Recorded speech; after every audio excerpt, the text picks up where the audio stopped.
그래, 그럼 큐티해! 극회에 온 여러분들을 주님의 이름으로 환영하고 축복합니다. 사랑하는 친구들, 오늘 말씀은 죄악이 가득한 세상은 어떤 모습인지를 분명하게 보여주는 이야기입니다. 바로 소돔 땅에 대한 이야기지요. 우리는 이 말씀을 통해서 오늘날 우리 시대를 돌아보고 나의 삶을 점검해야 됩니다. 그럼 기도하고 말씀 속으로 들어가 보겠습니다. 사랑의 하나님 감사합니다. 오늘 이 시간에 하나님의 말씀을 묵상합니다. 하나님의 말씀이 들려오는 은혜가 있게 하시고 그 말씀을 내 삶에 내 마음에 뿌릴 수 있도록 인도하여 주옵소서. 이 말씀 붙잡게 하여 주옵소서. 하나님을 향해 온 마음과 귀와 모든 것을 열며 나아가오니 주님의 말씀을 들려주시옵소서. 예수님의 이름으로 기도합니다. 이제 목사님과 여러분들이 한 절 한 절 말씀을 읽어보도록 하겠습니다. 저녁 때 두 천사가 소돔에 도착했습니다. 롯이 성문에 앉아 있다가 그들을 보자마자 얼른 일어나 맞이하고 땅에 엎드려 절했습니다.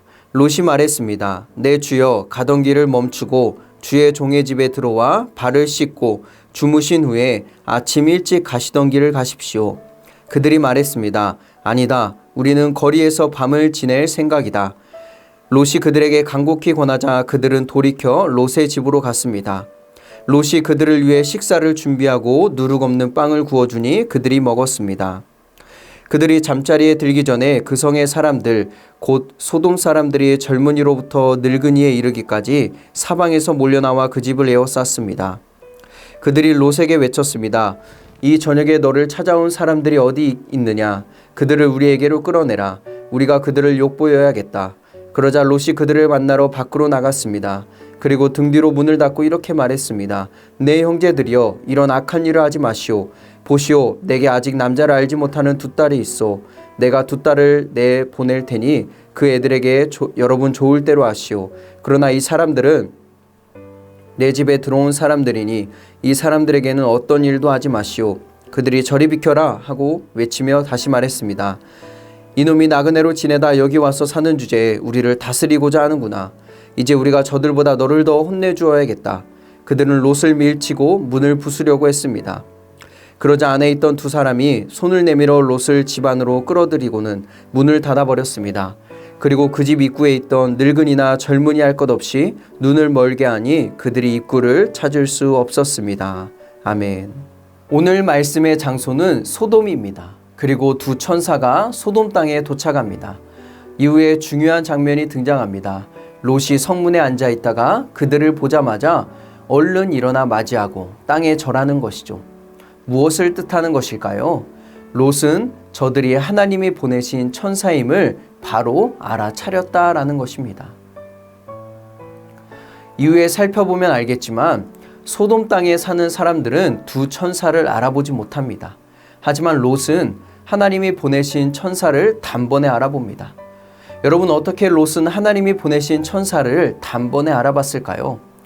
뒤에서 후광이 나서 그랬을까요? 만약 그랬다면 소돔에 사는 사람들도 두 천사를 알아봤겠죠. 롯이 하나님의 천사를 알아본 것은 그만큼 하나님에 대해 잘 알았다라는 사실입니다. 그렇다면 사랑하는 친구들, 여러분들은 하나님을 잘 알고 있나요? 하나님이 어떤 분이시고 무엇을 기뻐하시는지 알고 있나요? 더불어 하나님의 말씀에 민감하게 반응하며 여러분들은 지금 살고 있나요?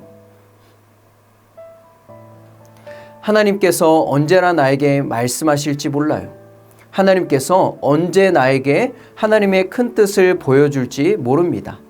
그 기회를 놓치지 않기 위해서는 평소에 하나님을 알기를 힘쓰고 하나님 말씀에 민감하게 반응하며 살아야 함을 꼭 기억합시다.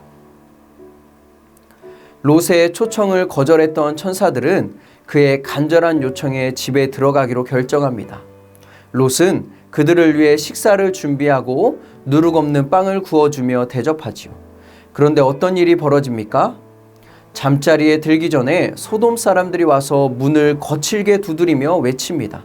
너와 함께 들어간 사람들을 우리에게로 끌어내라. 우리가 그들을 욕보여야겠다.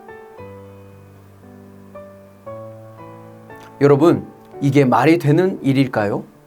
어떻게 하나님이 보내신 천사를 욕보인다고 합니까? 천사가 아니더라도 다른 사람을 강제로 범하는 것은 큰 죄악입니다. 좀처럼 이들이 돌아갈 것 같지 않으니 롯은 심지어 이 사람들을 대신해 2딸을 줄 테니까 좋을 대로 하라라고까지 이야기하죠. 이 말을 통해 우리는 상황이 얼마나 심각한지, 그리고 이들의 말도 안 되는 요구가 얼마나 거칠고 무섭게 요구되었는지를 알 수 있습니다. 소돔 땅의 사람들은 롯의 요구를 거절합니다. 그리고는 롯에게 말하지요. 나그네로 떠돌다가 이곳에 온 주제에 어디다 명령질이냐? 가만두지 않겠다고 하면서 롯을 밀치고 또 롯을 협박하고 때리려고 합니다. 사랑하는 친구들, 이 장면은 무엇을 보여줍니까? 소돔 땅이 얼마나 악한 땅인지를 보여주는 장면이죠. 하나님께서 왜 우리에게 오늘 이 말씀을 들려주실까요? 우리가 사는 세상과 소돔 땅이 별반 다르지 않다라는 것입니다. 악한 세상이다라는 것이죠. 그러므로 이 세상에서 깨어 있어서 악한 세상을 분별할 줄 알고 믿음을 지켜야 함을 가르쳐주고 있습니다. 그렇다면 여러분들은 이 땅에서 어떤 모습으로 살고 있나요? 사랑하는 친구들, 우리가 사는 이 땅은 소돔 땅과 같이 악한 땅입니다. 그 가운데 우리는 어떤 삶을 살아야 될까요? 첫 번째, 하나님과 친밀한 교제를 나누며 하나님의 말씀에 민감하게 반응해야 합니다. 그래야 결정적인 순간에 하나님의 말씀을 깨닫고 하나님이 기뻐하시는 것을 선택할 수 있습니다. 두 번째, 이 세상이 악한 세상임을 알고 나의 믿음을 잘 지켜야 합니다. 항상 깨어 있어야 합니다. 이번 한 주도 소돔과 같은 땅에서 나의 믿음을 잘 지키고 하나님을 기쁘시게 하는 여러분들이 되기를 응원하겠습니다. 그러면 기도하겠습니다. 사랑의 하나님, 이 시간에 하나님의 말씀을 묵상합니다. 마치 소돔 땅과 같은 이 세상에서 하나님의 말씀에 민감하게 반응하고 하나님과 깊은 교제를 나누게 하여 주시고 이 세상을 분별해서 아버지 하나님, 하나님이 기뻐하시는, 하나님이 자랑하시는 자녀로 살아갈 수 있도록 인도하여 주시옵소서. 그렇게 함께 하실 줄 믿사오며 예수님의 이름으로 기도합니다.